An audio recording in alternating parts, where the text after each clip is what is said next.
நேபாளில் மகாவிஷ்ணுவுடன் மகா யாத்திரை மார்ச் 6 முதல் 13, 2025. ஒரு நாள் நேரடி வகுப்புகள். சரம்பன் மலேசியா 26 ஜனவரி, சிங்கப்பூர் 1 பிப்ரவரி, திருச்சி 16 பிப்ரவரி, துபாய் 23 பிப்ரவரி. எதிர்பார்ப்பில்லாமல் பிற உயிர் நல்லா இருக்கணும்னு நினைச்சு நீங்க உதவுனீங்கன்னா அதுக்கு பேர் கருணை. ஒரு தீக்குச்சி நீங்க பொறுத்துறீங்க, இந்த உலகத்தில் சூழ்ந்த மொத்த இருளும் சேர்ந்து இந்த ஒரு தீக்குச்சியோட ஒளியை அணைக்க முடியுமான்னு கேட்கிறேன். உடம்புல எனர்ஜி கூட்டிட்டீங்கன்னா தேவையற்ற அனைத்தும் தானாய் விலகி ஓடும். என்ன ஒருத்தங்க தொட்டா அந்த சுகம் வேணும், சாப்பிட்டா அந்த டேஸ்ட் இருக்கணும், பார்த்தா அந்த காட்சி அழகா இருக்கணும், கேட்டா அது சுகமா இருக்கணும், ஸ்மெல் பண்ணா ஆனந்தமா இருக்கணும். இதை தாண்டி வேற ஏதாவது ஒரு சுகம் சொல்லணும். மனம் எப்போது அமைதி நிலைக்கு செல்கிறதோ உள்ளுக்குள் இருந்து நீங்கள் கேட்காத கேள்விகளுக்கும் கேட்ட கேள்விகளுக்கும் உண்டான பதில் தானாக பிறக்கும். இதுதான் இதில் இருக்கக்கூடிய பியூட்டி. நான் கொஞ்சம் இந்த மந்திரம் தந்திரம்லாம் அதிகமாக படிக்கிறது கிடையாது. நான் சரணாகதி நிலையில் இருக்கிறதுனால எந்த மந்திரமும் எனக்கு தேவைப்படுவதில்லை. ஜீவகாருண்யம் ஒன்றே மந்திரம். நமக்கு சகலத்தையும் படைத்தது நான் தான். நீ என்ன நம்பாம ஊரில் இருக்கிற நீ எவனை நம்ப போற? நீ அப்போ என்ன நம்புற பக்குவத்தை முதல்ல வளர்த்துக்க, அப்புறம் நான் உனக்கு சப்போர்ட் பண்ணுறேன்னு வெயிட்டிங் பீரியடில் இருக்கிறேன். நம்பிக்கை எப்போது அதிகமாகிறதோ, விசுவாசம் எப்போது அதிகமாகிறதோ, நடப்பது பூரா மேஜிக்கலாக நடக்கும். பிற உயிர்களின் நலன் கருதி வாழ்ந்தால் மோட்ச வீடு என்பது கன்ஃபார்ம். பொருளாக கொடுப்பது அல்ல. தர்மம் என்றால் வாழ்ந்து காட்டுறதுன்னு அர்த்தம். இந்த புரிதலோடு வாழும்போது இந்த நிலையை கடந்த இறைநிலையை ஒவ்வொருவரும் நிச்சயமாக அடைய முடியும். தேவையில்லாம ஒருத்தங்க மனசுல ஆசையை வளர்க்கக்கூடாது. அது எப்பேற்பட்ட ஆசையாக இருந்தாலும் சரி, அந்த ஆசைக்கு நீங்க பதில் சொல்லி ஆகணும், இல்ல நியூட்ரல் பண்ணணும், இல்லைன்னா நிச்சயமா.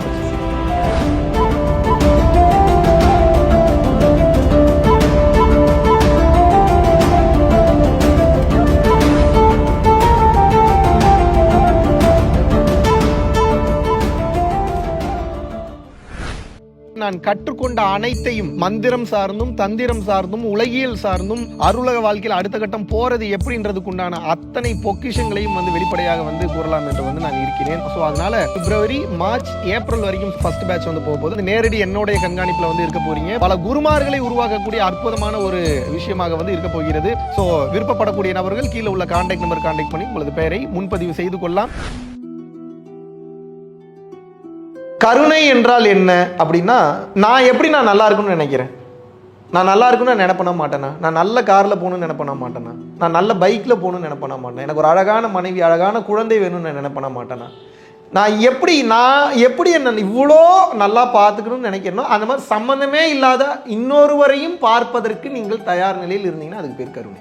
எதிர்பார்ப்பில்லாமல் பிற உயிர் நல்லா இருக்கணும்னு நினைச்சு நீங்க உதவுனீங்கன்னா அதுக்கு பேர் கருணை.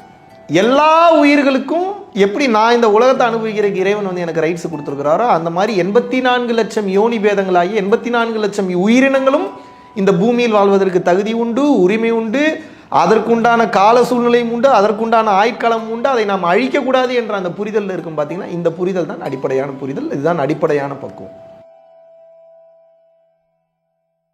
நிச்சயமாக மனம் செயல்படக்கூடிய வரைக்கும் காமம், குரோதம், லோபம், மோகம், மதம், மார்ச்சரியம், டம்பம், தர்ப்பம், ஈருஷை, அசூயைன்ற 10 விதமான துர்குணங்கள் வரத்தான் செய்யும். இதில் அந்த பொறாமை, கோபம்லாம் வந்துடும். நான் என்ன கேட்குறேன்னா, இந்த உலகம் முழுவதும் இருள் சூழ்ந்து விட்டது. ஒரு தீக்குச்சி நீங்கள் பொறுத்துறீங்க, இந்த உலகத்தில் சூழ்ந்த மொத்த இருளும் சேர்ந்து இந்த ஒரு தீக்குச்சியோட ஒளியை அணைக்க முடியுமான்னு கேட்குறேன். மறைக்க முடியுமா? அப்போ இந்த உலகத்தின் இருள் மொத்தம் சேர்ந்தாலும் எப்படி ஒரு தீக்குச்சியினுடைய அந்த வெளிச்சத்தை உங்களால் அழிக்க முடியாதோ, அதுபோல இந்த நீங்கள் இதை மாற்றணும், அதை மாற்றணும், இதை சேஞ்ச் பண்ணணும், அதை சேஞ்ச் பண்ணணும், நீங்கள் எதுவுமே நீங்கள் நினைக்க வேணாம். பொறாம குணத்தை எப்படி போகிறது, கெட்ட எண்ணத்தை எப்படி போகிறது, ஆசை, இதெல்லாம் நினைக்க வேணாம். உங்களுக்குள்ள ஒளி சக்தி அதிகப்படுத்திடுங்க, உபகார சக்தி அதிகப்படுத்திடுங்க. மீதியெல்லாம் தானாக விலகி ஓடிடும். அப்படின்னா என்ன அர்த்தம்? உபகார சக்தின்னா என்ன? உங்களுக்கு நல்லது மட்டுமே செய்யக்கூடிய சக்தின்னு அர்த்தம். அது எப்போ உற்பத்தியாகும்? தர்மம் செஞ்சால் உற்பத்தியாகும், தானம் கொடுத்தா உற்பத்தியாகும், மெடிடேட் பண்ணால் உற்பத்தியாகும், எல்லாரும் நல்லா இருக்கணும்னு நினச்சா உற்பத்தியாகும், சரணாகதி நிலையில் இருந்தால் உற்பத்தியாகும், மந்திரங்கள் தொடர்ச்சியான உச்சாடனம் பண்ணால் உற்பத்தியாகும். இப்போ நம்ம வேலை என்னென்னா உடம்புல எனர்ஜியை கூட்டுறது. உடம்புல எனர்ஜியை கூட்டிட்டிங்கன்னா மீதி எல்லாமே தேவையற்ற அனைத்தும் தானாய் விலகி ஓடும். இதுதான் ஞானத்தினுடைய வலிமை. சுகங்களுக்காகத்தான் ஓடிக்கொண்டிருக்கிறான். சிம்பிள். என்ன ஒருத்தங்க தொட்டா அந்த சுகம் வேணும், சாப்பிட்டா அந்த டேஸ்ட் இருக்கணும், பார்த்தா அந்த காட்சி அழகாக இருக்கணும், கேட்டால் அது சுகமாக இருக்கணும், ஸ்மெல் பண்ணால் ஆனந்தமாக இருக்கணும். இதை தாண்டி வேற ஏதாவது ஒரு சுகம் சொல்லுங்கள். இருக்கா? இல்லை. அப்போ நான் என்ன சொல்கிறேன்? மனிதனுடைய மொத்த வாழ்க்கையும் இந்த 5 புலன்கள் ஆசைப்படக்கூடிய, கேட்கக்கூடிய அந்த சுகங்களுக்கு கண்டென்ட் கொடுக்கணும், தீனி போடணும்னு நினைக்கிறானே தவிர நான் எதை அனுபவிக்கிறேன், எங்க அனுபவிக்கிறேன், எவ்வளவு நாள் அனுபவிக்கிறேன், எவ்வளவு நாள் அனுபவிக்க போறேன், அனுபவிக்கிறது எது, அனுபவிக்கப்படுறது எது, இது ரெண்டுத்துக்கு இடைப்பட்டது எது, இதை எது கவனிக்குது, இது எது வேணான்னு சொல்லுது, இதை ஏன் நான் கவனிக்கணுன்ற புரிதல் வந்துச்சுன்னா எல்லாமே புரிஞ்சிருக்கும். இந்த பக்குவம் தான் ப்ரோ ஞானம். இது உடனே வராது. மனதை அமைதிப்படுத்த உள்ளுக்குள்ள இருந்து எல்லாமே தானாக புரிய வரும். மனம் எப்போது அமைதி நிலைக்கு செல்கிறதோ உள்ளுக்குள் இருந்து நீங்கள் கேட்காத கேள்விகளுக்கும் கேட்ட கேள்விகளுக்கும் உண்டான பதில் தானாக பிறக்கும். இதுதான் இதில் இருக்கக்கூடிய பியூட்டி. நான் கொஞ்சம் இந்த மந்திரம் தந்திரம்லாம் அதிகமாக படிக்கிறது கிடையாது. நீங்கள் ரொம்ப ஆசைப்பட்டதுனால உங்களுக்கு பொருளாதார ரீதியாக மட்டும் வளர்ச்சி அடையணும் அப்படின்னு சொல்லிட்டு ஒரு சில பேருக்கு ஆசை இருக்குது, அதிகமாக பொருள் சேர்க்கணுன்றக்காக. அதுக்காக நான் எதை சஜஸ்ட் பண்ணுறேன் உங்களுக்குன்னா, நம்ம காஞ்சி மகா பெரியவர் அவர் அருளிய லலிதா சகசர நாமத்தில் முக்கியமாக ஒரு 7-8 லைன் எடுத்து வச்சிருக்கிறார். அது எதுக்குன்னா முழுக்க பொருளாதார முன்னேற்றம், காரிய தடைகள் நீங்க வேண்டும் என்பதற்காக. நான் சரணாகதி நிலையில் இருக்கிறதுனால எந்த மந்திரமும் எனக்கு தேவைப்படுவதில்லை. ஜீவகாருண்யம் ஒன்றே மந்திரம். நமக்கு ஜீவகாருண்யத்தை தவிர வேறு எந்த ஒரு மந்திரமுமே இல்லை. ஜீவகாருண்யமே மோட்ச வீட்டின் திறவுகோள்ங்கிறார் வள்ளல் பெருமான். சிவானந்த பரமஹம்சரும் அதான் சொல்றார், ஜீவகாருண்யம் தான் மோட்ச வீட்டின் திறவுகோள். வேற எந்த வழியில போனீங்கனாலும் மாட்டிப்பீங்க. தாய்மானவர் போன்ற உயர்நிலை ஞானிகளே இன்னும் ஜீவகாருண்யத்தில் உச்சநிலை அடைவதற்காக முக்திக்கு போனதுக்கப்புறம் மறுபடியும் பிறவில்லா பெருவாழ்வுக்கு அடுத்த நிலை போகிறதுக்கு மனித பிறவி எடுத்து கருணையிலிருந்து வாழ்ந்து அப்புறம் அடுத்த கட்டம் போகிறதா சொல்கிறார்கள். ஸோ அந்த வகையில் பார்க்கும்போது இறை நமக்கு ஒன்றை மட்டும்தான் உணர்த்துகிறது. எது? என்னை நம்பு, உனக்கு வேணுங்கிற எல்லாத்தையும் நான் கொடுக்குறேன். நீ ஊரில் இருக்கிற பூரா பேரையும் நம்புற, நீ என்னை நம்ப மாட்டேன்னு டவுட் போடுற. நீ என்னை டவுட் போட்டான்னு எப்படி கொடுக்குறது? இவ்வளோதான் கேள்வி. இது எப்படின்னா ப்ரோ, ஒரு ஃபிலிம் ப்ரொடியூசர்கிட்ட ஃபண்டிங்கு ஃபினான்ஷியலுக்கு போகிறீங்க. மொதல் டைம் கேட்குறீங்க, சார் எனக்கு கண்டிப்பாக ஃபினான்ஸ் பண்ணிடுவீங்களான்னு கேட்குறீங்க. பண்ணிடுறேன்ப்பா, அதனால் என்னப்பா நல்ல கதைப்பா பண்ணிடுறேன்ப்பாங்கிறாரு. அடுத்த டைம் பார்க்கும்போது, சார் கண்டிப்பாக பண்ணிடுவீங்களான்னு கேட்குறீங்க. பார்க்குறாரு, பண்ணுறேன்ப்பா ஏன்ப்பாங்கிறாரு. 3ஆவது டைம் போயிட்டு, சார் கண்டிப்பாக பண்ணிடுவீங்களான்னு அவர் பண்ணுவாரான்னு கேட்குறேன். ஏன்னா நானே பண்ணுறேன்றா அப்புறம் நீ சந்தேகம்லாம் பண்ணுவியான்னா எப்படி மனிதனுக்கு வெறுப்பு வருமோ அதுபோல் இறைவனுக்கு வெறுப்பு வராது. உனக்கு இன்னும் நம்பிக்கை பத்தலை போல், பக்குவம் பத்தலை. சகலத்தையும் படைத்தது நான் தான். நீ என்ன நம்பாம ஊரில் இருக்கிற நீ எவனை நம்ப போகிற? நீ அப்போ என்ன நம்புகிற பக்குவத்தை முதல்ல வளர்த்துக்க, அப்புறம் நான் உனக்கு சப்போர்ட் பண்ணுறேன்னு வெயிட்டிங் பீரியடில் இருந்துருவார். நம்பிக்கை எப்போது அதிகமாகிறதோ, விசுவாசம் எப்போது அதிகமாகிறதோ, நடப்பது பூரா மேஜிக்கலாக நடக்கும். நடக்காதெல்லாம் நடக்கும், பெரிய பெரிய மிராக்கள்லாம் நடக்கும். எங்கேருந்து யார் வராங்கன்னே தெரியாது. உங்களுக்கு ஃபுல் சப்போர்ட் அண்ட் ப்ரொடெக்ஷனுக்கு சுற்றி நிற்பாங்க. ஏன்? தர்மத்தின் வலிமை. எந்த ஒரு மனிதன் பிற உயிர்களின் நலன் கருதி வாழ்ந்தானோ அந்த உயிரானது 100% பிறவில்லா பெருவாழ்வை அடையும். அதில் குழப்பங்கள் இருக்குது, கொஞ்சம் குதர்க்கமான விஷயங்கள் இருக்குது, மற்ற கர்ம வினை பஞ்சாயத்துலாம் இருக்குன்னா நான் என்னாலே ஆராய்ச்சி பண்ண முடியாது. அது இறைவனுக்கும் அவர்களுக்கும் உண்டானது. ஸோ பிற உயிர்களின் நலன் கருதி வாழ்ந்தால் மோட்ச வீடு என்பது கன்ஃபார்ம்.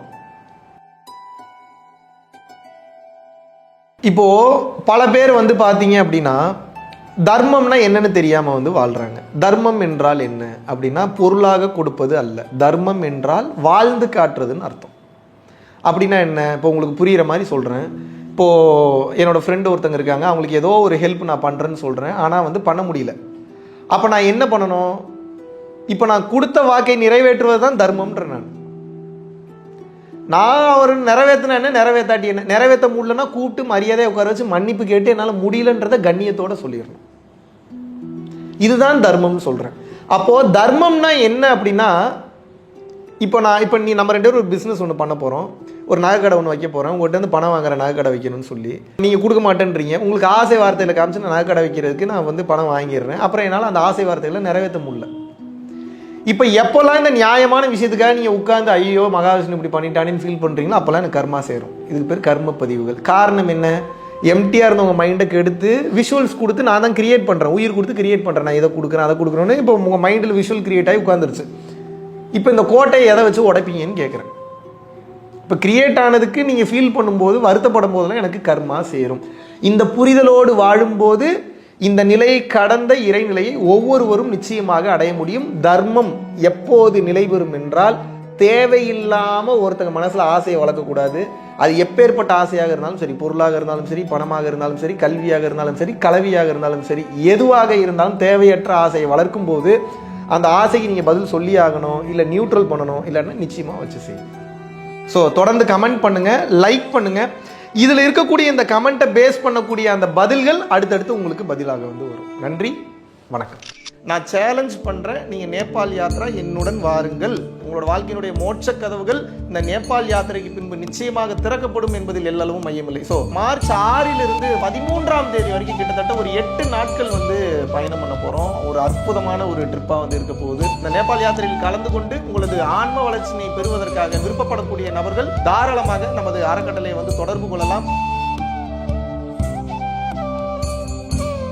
நம்ம பரம்பொருள் அறக்கட்டளையின் சார்பாக ஏகப்பட்ட இடங்களுக்கு இடர்பாடுகளில் இருந்த காலகட்டத்திலும் கூட ஒரு நாள் கூட விடாம இன்று வரைக்கும் 300லிருந்து 500 நபர்கள் வரைக்கும் தமிழ்நாடு முழுவதும் இருக்கக்கூடிய பகுதியில் அன்னதான பணிகள் நடந்து கொண்டே இருக்கிறது. மலேசியா மற்றும் சிங்கப்பூரில் நடந்து கொண்டிருக்கிறது. இன்று வரை எந்தவித தொய்வும் இல்லாமல் மேல் நோக்கி சென்று கொண்டிருக்கக்கூடிய இந்த பரம்பொருள் அறக்கட்டளையினுடைய வெற்றிக்கு காரணம் பாத்தீங்கன்னா பரம்பொருள் அறக்கட்டளையை பின்பற்றக்கூடிய பரம்பொருள் யோகிகள் மற்றும் பரம்பொருள் குடும்பத்தாராகிய நீங்கள் மட்டும்தான். யூடியூப்ல காட்டாத பல விஷயங்கள் தமிழகம் எங்கும் செஞ்சுக்கிட்டு இருக்கோம். இந்தியாவெங்கும் இருக்கக்கூடிய பல மக்களுக்கு இதை கொண்டு போய் சேர்க்கக்கூடிய காரணத்தினால் சென்று கொண்டிருக்கக்கூடிய இந்த பாதைக்கு வலு சேர்க்கும் வகையில் என்னுடன் இணைந்து எனது கரங்களுக்கு வலு சேர்ப்பது என்பது இந்த ஞான பயணத்தில் மாபெரும் ஒரு மாற்றமாக அமையும் என்பதில் எந்தவித ஒரு மாற்று கருத்துமே இல்லை.